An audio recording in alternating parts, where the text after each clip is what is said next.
It is my great pleasure to introduce Professor Lynn Westerkamp, who will be introducing our keynote speaker, Anna von Gehr. And, I don't think anything further needs to be said. I'm delighted to be introducing Anna von Gehr to you. She has her BA in history from UCSC in 1999. I had the privilege of working with her in several courses focused on early America. In all of these classes, Anna's interest in slavery and emancipation, in race and abolitionism were apparent in a series of essays that she wrote for me in 3 different courses. Whether engaging in scholarly debate or interpretive synthesis or evidence analysis, Anna's work represented outstanding examples of the skills we are still obviously teaching to our undergraduates: critical reading, research strategies, and writing. Now, with this portfolio, Anna enrolled in San Francisco State University's master's program in museum studies, and she specialized in nonprofit management and development. After which, driven, inspired, embarked upon a career that seems to pursue opportunities alternatively in higher education and museums. She began working in the museum, in the Oakland Museum. Then in 2003, became development director, the School of Architecture in Montana State University. 2004, she moved to become the major gifts and planned giving manager of the Virginia Museum of Fine Arts. Also in 2004, she served as a board member of the 1708 Gallery, which is actually something that really fascinates me. An organization that's focused on the presentation of exceptional new art. The gallery supports and facilitates artistic innovation of both emerging artists and established artists in innovative forms, and works to expanding, and this is the good part, the understanding and appreciation of new art for the public, who probably doesn't understand a lot about new art. In 2007, she became the director of development for the college in Washington and Lee University, and in 2009, she became the director of development for the University of Virginia's art museums. So today, Anna will come to us and address the ultimate question that is facing all graduating seniors, which is, great, now what?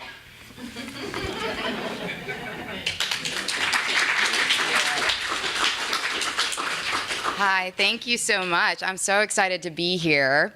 I guess I should start by saying I'm a huge failure. I am a massive failure. And if you take anything away from what I have to say today, please go out there and fail, because failing is actually a really great thing, and you learn a lot from failure. And actually, some of you have been probably butting up against failure as you've done some of your research. You have these grand plans, you have these great expectations for what you think you're going to cover, what you think you're going to discover, and then you run into some roadblocks, and you have to really think about what's that next step. Those are those great now what moments that for me have really been pivotal in my own career development, but also just in my own personal life. So I'm going to kind of phrase my talk in a couple of ways. Clearly, I'm not a scholar. I've moved on to different types of professions, fundraising, which can be a little nebulous for some folks to understand. So I'll touch a little bit about what fundraising is and why history majors are so recruitable to that industry. In fact, when I hire people, I often look for history majors and English majors. History majors because you think critically, you really know how to write. You're thinking constantly about researching, gathering information, coming up with your own idea, and writing persuasively about it. And that's a very transferable skill set for what I do on a day-to-day basis. I also, in addition to being a massive failure, I also am wired to kind of approach life from a state of fear. I'm absolutely terrified right now because I do not speak in front of people. So this is very foreign to me. but I'm here and I'm going to push through it. And so that's another lesson too. I often have to work through fear, especially when I am about to approach somebody for a $20 million gift. You have a little bit of trepidation in having that number in most instances, and it can give you pause. But you have to approach it in a confident manner. And if you've done your research and you have a good strategy, it helps you approach that situation from a place of strength. So how did I kind of get to Santa Cruz and become a history major, which, by the way, takes a lot of courage to become a history major. So I think we all applaud you students who have chosen history as your major, because particularly in the economy we live in today, it's not necessarily what can be seen as the most practical of majors, right? And as you're worried about what your career path will be, it does take a lot of courage to follow your gut and to follow your interest in this field. I actually came to Santa Cruz thinking I was going to be in pre-med. I thought I was going to be an OBGYN. Having just recently given birth to a lovely daughter, I can assure you that was never meant to be my path at all. And so I'm very happy. I started taking history courses very soon after I arrived here, and I fell in love with it. But before I fell in love with it, I did have one of those panic moments, because I had this plan, I had this vision for what I was coming to school for and what I wanted to be. In fact, I had a really large plan about I'm going to be pre-med, I'm going to marry somebody at this date, I'm going to have a child at this date, I'm going to have this kind of job, I'm going to have this kind of life. And within probably the first week of being on this campus, it all got blown to smithereens. So I just had to really reassess and go, what am I doing here? And how do I navigate this feeling of being absolutely kind of petrified on not having a plan. And what's beautiful about this particular school, having worked at other universities, is that I was supported by faculty and being able to not have a plan. My sole purpose to being here was to discover myself by the research I was doing. I came from Virginia to Santa Cruz, and that probably explains a little bit of my interest in a lot of the issues around slavery that I was focusing on.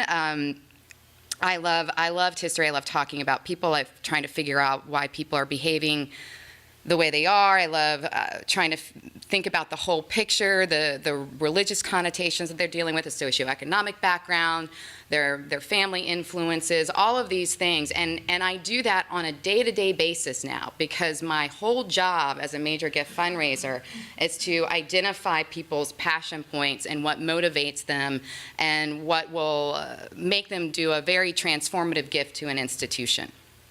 So that all it came from history. My interest in slavery was because growing up are there anybody from Virginia or the South? I'm from North Carolina. Okay. I didn't realize there was slavery in my state. I was not exactly taught that. I was taught, you love Thomas Jefferson, you love Jesus, and you love NASCAR, kind of in that order. And so when I came here, I took a course and I heard that Thomas Jefferson not only had slaves, but that he had children with slaves. And I was like, my world turned to color. And I was like, I knew it. I've been lied to my whole life. I'm now free. I can, really figure things out. And this is such a great place. And so I really, that was a moment for me where I really got passionate about history, because it was truth finding for me. It was me making sense and reconciling my own background, being from the South, and this love-hate relationship I had with the way history was presented to me as a child growing up in the South, and to come all the way across country and to hear a whole different way of interpreting the facts was really eye-opening to me. So I chose it with abandon, and that, I think, takes a lot of courage, because at that moment when I determined history was going to be my major, and that this practical kind of doctor path was not where I was going to go, and that I declared a history major with no clue what I was going to do after graduation. I had no idea what career I was going to go into. That takes a lot of guts, and I think it's really important to follow your gut. And that was a big life lesson for me when I chose history. And And thankfully I did, because all of these skills have proven to be very essential in my day-to-day work as a fundraiser. What are those skills? I'll tell you. They are research first and foremost. I have to do a lot of background information before I even begin to approach or be able to identify a potential donor to an organization. I also need to know at least a little about a lot of things. So I need to be aware of the big picture of an institution or any organization, simply because when I'm working with an individual, I never know where the conversation is going to lead me. So I need a lot of tools in my toolkit, and I need to be able to respond to people when they're speaking to me about their interests, and continue the conversation to get them closer and closer to the organization I represent. I need to be able to communicate effectively, which you certainly learn as a history major, digesting information and very quickly coming up with some sort of cohesive argument or persuasive case that's going to engage somebody into what you are trying to get funded in practical terms. And I have to write. I write a lot. So I have to be able to write effectively for major grants that can be like a term paper in size, but I also have to think very critically about what a subject line is going to be in an email that's going to catch someone's attention. What is the most effective case I can make for support for whatever organization I represent in a 30-word email, or what is going to be on our Twitter feed for the day, or what is going to be in our Facebook. So constantly thinking about messaging and being able to craft things very persuasively and very concisely. The other thing I learned when I was here that has taken me throughout my career, has been very beneficial, is the importance of mentoring. Santa Cruz, I hope this is still the experience for the undergraduates here. You have this. When I was here, long ago, when I was here, it was this great opportunity to really get to know your professors here, and that they took the time outside of classes to speak to you about what your interests were and what you might want to do post-graduation. And that's mentoring, right? So I have been fortunate enough to seek out mentors throughout my career, both here in undergrad and graduate school, but also throughout the profession.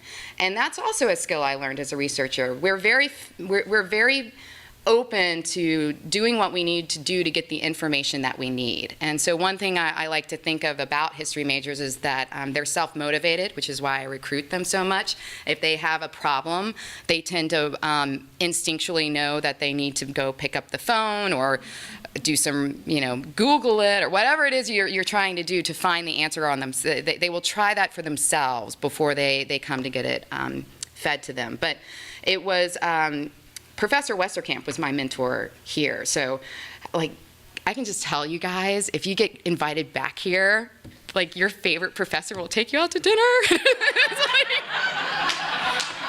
totally, it's like this surreal moment. So, it is. So I'm totally, yeah, it's super great. So, and what's pretty, they probably don't know that they're your favorite professor either, which is also kind of great. So, it's a good opportunity. So, and I don't know if this is still true, but when I was here, people were absolutely terrified of Professor Westerkamp's classes. They used to think they were really intense, and so I was like, I'm gonna take it anyway, and so I'm gonna show everybody I can do it, and I did, and it was great. And I kept taking courses after course after course, and I was also, fortunate enough where she even allowed me to work with graduate students. So for me, that was mind-blowing to have a faculty member support me in that way and build my confidence that I was doing quality work. And I was very lost towards the end of my years here. I didn't know what to do. I knew, having worked in some of the PhD, with some of these PhD students, that I could pursue a PhD. So that was a great moment for me. It's I could do that, but I didn't want to. And so it was another of those great now what moments where, okay, history majors are supposed to go on to become scholars and to teach. So what the hell am I going to do now? I don't know what to do. And in talking with Professor Westerkamp, she brought up museum work. And that was, again, a whole light bulb that got turned on for me. And so I began to do the research. I started looking at programs. I began interviewing with the chairs of programs. I began volunteering in museums. I started any local museum professional I could find that would do informational interviews with me about how they started their career and what they did. So that's what I did, and I went off to graduate school at San Francisco State for museum studies with the assumption that I was going to be a conservator. I had taken some science courses, kind of a heavy load of science courses in my first 2 years as an undergraduate, and I had a love of science, and I thought, well, science and history matching together equals conservator. So that's another, if anybody's out there like that, that's a great field. So I thought, okay, conservation or registration. That clearly didn't end up being my path either. So I got to graduate school. I highly recommend internships too. Internships are invaluable to get practical experiences. And so in this graduate program, it was focused on hands-on teaching for museum work because let's face it, that's what museums are. We are historians that have a love of objects and that use the power of objects to really interpret and better understand the best of what humanity is and the worst of what humanity is. So I got 2 internships that I was so excited about. I was going to do conservation work at the Cartoon Art Museum in San Francisco. Right, so how cool is that? That's, like Disney slides and so that was cool. And then another conservation internship at the Legion of Honor. And so does anybody have theme songs? Is that just me? Like when you walk along, you're like, I have my theme song for the day. So I was going off to my first internship, and it was the Laverne and Shirley theme song, which is probably a lost reference, but I was, walking along, and I'm gonna make, I was just like so excited. And I show up, and I'm devastated because within the first week, these were not my people. So conservationists at all. They love objects. They build their whole career on objects. They don't like people. They like working on a piece of artwork or historical artifact and cleaning a square inch of it in typically the basement of a museum. And I'm not that person. So I came in and was like, oh my God, I got this wiener dog and he's so cute. And did you watch Real World last night? And they were like, who is this kid? This is a nightmare. This is that. And one of them actually said, perhaps conservation is not the right fit for you. So I was devastated yet again. You think by then I would have learned those kind of great now what moments are actually good things. But I went back to a class in my graduate program just thinking, what am I going to do now? I was about a year into graduate work. I realized that this was clearly not the career path that was meant for me, and I didn't know what to do. And in came Louise Gregory. So if anybody is interested in development work, specifically in museums, remember that name, Louise Gregory. She's in the Bay Area, and she's phenomenal, and she really became a mentor of mine. She was an alum of the program that I attended, and she is currently the Director of Development at the Berkeley Art Museum and has been in several leadership development positions in museums around the Bay Area. So she came in and talked about what her day-to-day life was. And she talked about how she's an advocate, how she has all these parties that she attends, how she spends a lot of time talking to people, how she's the biggest cheerleader for the director and the curators. Curators are essentially faculty of museums, so that's another career path history majors take. You have to get your PhD for that, but that's another track. So she is the advocate for the work that museums do. And I was like, sign me up, that is great. So I essentially tackled her at the end of, not physically tackled her, but emotionally tackled her. And I got at the end of this conference and said, please, I will do anything, let me work from you, let me learn from you. And she said yes, and it was great. And from that moment on, I was a fundraiser, and I have never looked back, and it's been a great fit. But it clearly took me a while to sort through my path and find my passion, which is fundraising. I absolutely love it. I think it takes a certain personality type to go into fundraising.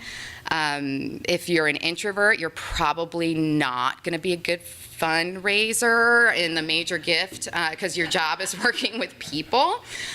You might be a really good grant writer, but you wouldn't go into the major gift field. So let me talk a little bit about the business of fundraising and the types of professions that you can go into. There's entry point level positions that are typically called annual gift or membership.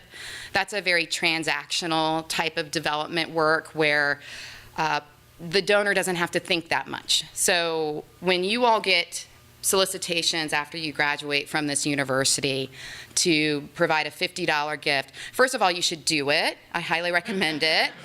And you can actually designate it to the history department, which I've been doing myself, and that's, it's not a lot, but every bit helps, so you can do that. But it shouldn't be, a $50 gift is not going to cause you pause and make you have to talk with your family about it and so on and so forth. And the idea is that you renew it every year, right?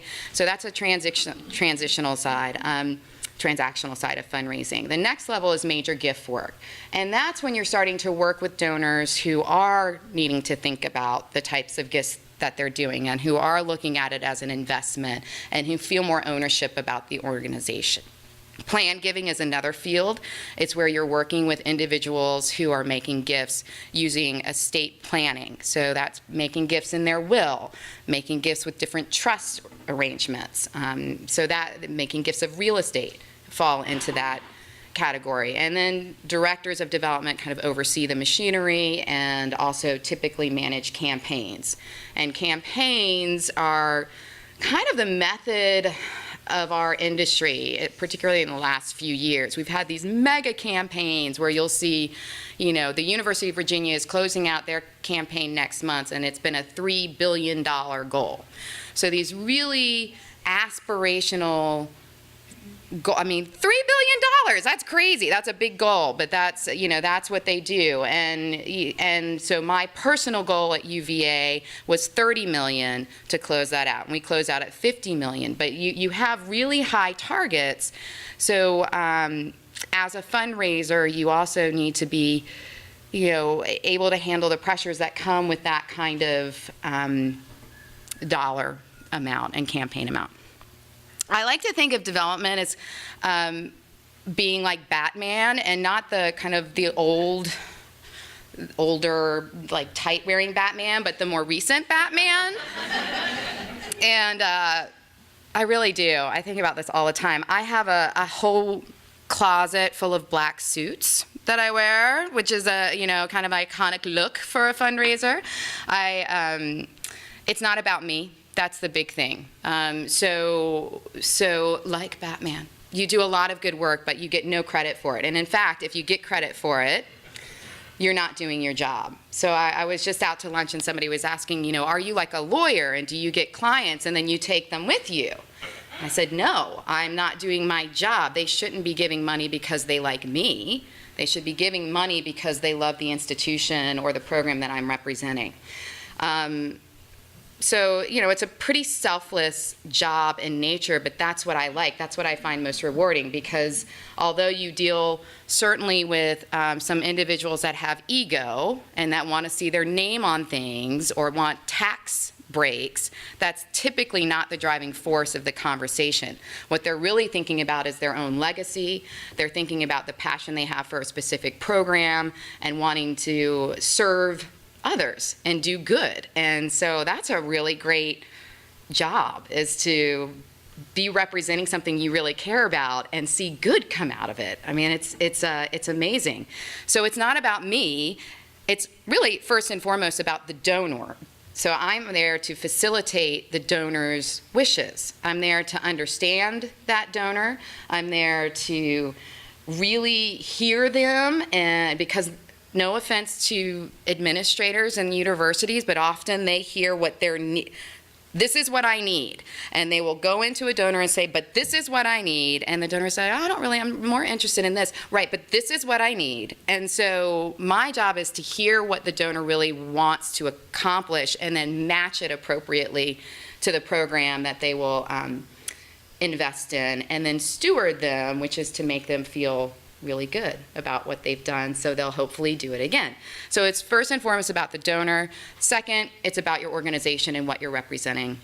It's never about me. And in fact, like Batman, you have to deal with the heat, because oftentimes the development officer is the scapegoat, right? And so you're expected, particularly as a director of development, to be in control of people. And there's very little control you can have of people, really, and their behaviors. So let's say a board member decides to fire your university's president, you know, for example. The development team gets a lot of heat for that because we're not controlling our donors, right? And so there's a lot of high stakes that can happen at certain levels of development work, which I actually thrive on. I find it fascinating, probably because of the history major in me, to really think about what's making people tick, what's going on here, how do we find our way out, researching similar situations, what's the best approach to manage this. So yeah, so it is. So that's kind of, you know, my take on the type of personality and the things that you do as a fundraiser. You know, the thing I love about it, and this isn't necessarily a Batman move, but the thing I love about it is that your job is to get people excited. So if you picture a dartboard and your organization is the bullseye, my job is to identify people that are on the periphery and think about the strategic moves. We call it moves management in the industry, to think about the strategic moves that are going to get people closer and closer and closer to the bullseye, to where they are going to do what we call transformative gifts, which are the gifts, a gift of their lifetime, the gift that's really going to be the biggest and best gift they've ever done before they pass, right? And typically those are very complex gifts. So for example, in the Virginia Museum of Fine Arts, we worked with the McLaughlin family, which is what the new wing is named after. It was a $100 million gift. So it took about 7 years in total to get the McLaughlins from that outer ring into that transformative moment where they signed a gift agreement, giving their collection, creating an endowment to care for that collection, and giving the cash needed to build that wing. And so that's a lot of steps, that's a lot of moves that you're thinking about, including bringing them on a board, engaging them with a curator, building the relationship they have with the director. All of those things happen. It's essentially like dating. Do you all date anymore, or is it all like Twitter, Facebook? I don't know what have it, but I dated, so I used some of those skills too. So when you think about, I was really good at dating. So when you think about it, this is going horribly wrong, by the way. So I'm like, we love it. Okay, so here's my take on why it's like dating, but it's true, I'm being honest. So the first thing is I identify a prospect. So what does that mean? It means I'm like, oh, there's John, he's kind of cute. What's going on with John? And then I need to do the research on him. So I have my prospect research team, which is another job history majors who maybe are on the more introverted side can go into, where your whole job is to research. I come up and I say, do you know anything about John? I think he's kind of cute. And they research him, and they find, I mean, the things you can find on public record is amazing. So they can really give me information on how many times he's been divorced, what his tax records show, if he has a public company, did he buy a boat or an airplane recently, what political party is he giving to, is he on boards of other organizations, what other donor lists is he showing up on. All that information can get brought to me from a prospect researcher. You also, when you're kind of trying to figure out if this is somebody worth dating, you go to kind of your friends. And so for me, my friends are volunteers and other donors, and typically people that run that are part of my board that are on a development committee, and hopefully the chair of your development committee is kind of the town gossip who cares very deeply about your program, is like, let me tell you about John. He is on his third wife, but he doesn't have to pay alimony anymore to the first wife, but he is, word has it, gonna have 2 more kids, even though he's like 64. So, you know, they tell you all of this stuff, which I am just compiling and compiling before I ever approach John. I'm getting all of this information to find out if he's a viable prospect for my program. Is there going to be answer? The best thing I hear is, you know, from Chatty Cathy, but what he did say is now that he's back in town, he wants to really get involved with the museum. Ding, ding, ding. That's a great prospect. So I'm going to try and arrange a first date. What do? You ask your friends to try and get some sort of, well, back when I was dating, can you foster an introduction? And so usually it's Chatty Cathy who's like, I'm going to throw a little party at my house, and I will sit you next to John, and you get to know each other. You know, it's like, oh, get me John. So you think about what you're going to say. You're going to, you know, you think about, you do your homework, you know your organization really well. You sit next to John. So then it becomes kind of the getting to know you phase, right? And it's so funny, I'm saying this in front of a donor who, thank you for your support. Thank you. I'm also a board president for not-for-profit, so.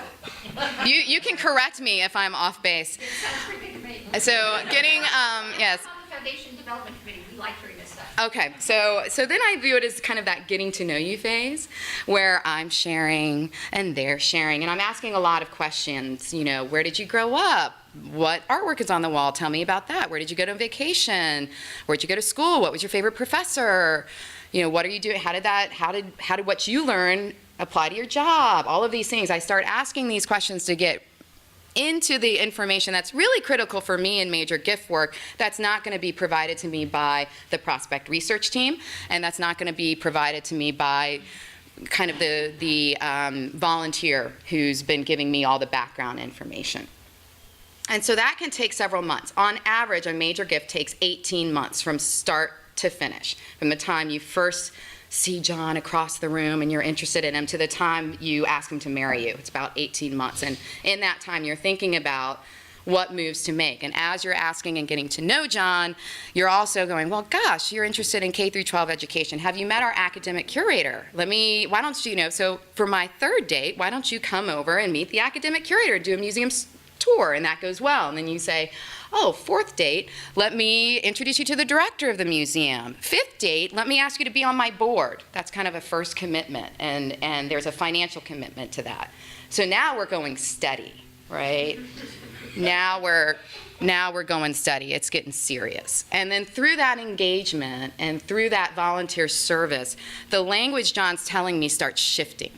And it's no longer, what are you guys doing? What's the museum doing? It's, what are we doing? And for me, that's a beautiful moment as a major gift fundraiser because they've begun to take ownership of it and to begin really caring about the programming. And it's a we. It's not, what are you doing? What are we doing? So that's a great thing. The relationship is starting to get secure, and then you typically at that point know the person well enough, know their capacity and what they might be willing to give well enough to go in with a pretty confident demeanor and ask for a major gift of support that would cause them pause, that would make them need to speak with their spouse and family and to really think about this investment. That's the close. That's getting married or well, you can take it to, my God. So the stakes get high. I am a failure. It doesn't always work. You know, you have to be okay. More often than not, if you've done your research, if you've really listened to the person, and it does take, fundraisers do have to be excellent listeners. They also have to manage up, so they need to balance the dean or the director or the president of the university who says, but I want John to give to this, and me having to manage that expectation saying, well, John's really interested in this program. And if you want that transformative gift, you've got to move over here. So you're having to deal with relationships and people in all aspects of what you do, which I love. I think it's great. So that's kind of a very quick 101 of what fundraising is, particularly on a major gift side. In terms of my own career development, I also used a lot of what I used here as a history major, particularly how I approached a paper. I create an outline. I have a strategy for what I want to do. And so when I moved into fundraising as a career, I began to realize that universities and museums do it very differently. So in the museum setting, my job is to have the volunteers and the directors and the curators geared up to be able to do what we call peer-to-peer solicitation. It's much more effective with that type of donor to have one of their friends solicit them. With me sitting at the table, in case they happen to chicken out, I can make the ask. But for the most part, it's gearing up your volunteers and or the director of the museum to make that ask. And so it's a very different approach than when you work at a university setting. And as a fundraiser, we call ourselves road warriors, which I thought was so cool. When I first heard that term, I was like, I'm a road warrior. So you travel because your donors are not, in the museum setting, your donors are 100 miles. If you drew like a radius, 100-mile radius of the building, that's your donor base. And a university alumni are everywhere. So you travel all across the country meeting people. And because there are limited funds at a university, and because those donors seldom get back to your university, you in essence are the relationship from start to finish, from talking about the program, from figuring out their interest to actually making the ask. So it's a very different approach. I prefer museum work. I find it more rewarding working with volunteers and having them become a part of the process, and that's just a personal thing for me. But I knew going into my career, and this is important for anyone interested in development work, you have to be willing to move, okay? And you have to be willing to change institutions. So to have upward mobility, that often means having to go to a different organization. And so the average fundraising position is 2 years. And that's a kind of an interesting thought, because if we're talking about relations, this is part of the issues we have in our career. If you're talking about relationship building and every 2 years you're losing somebody and having to bring somebody in to build these relationships, it's a challenge. So there's a lot of work going on in universities and museums on how to retain fundraisers and how to give them opportunities to grow in their career without leaving and moving to another institution.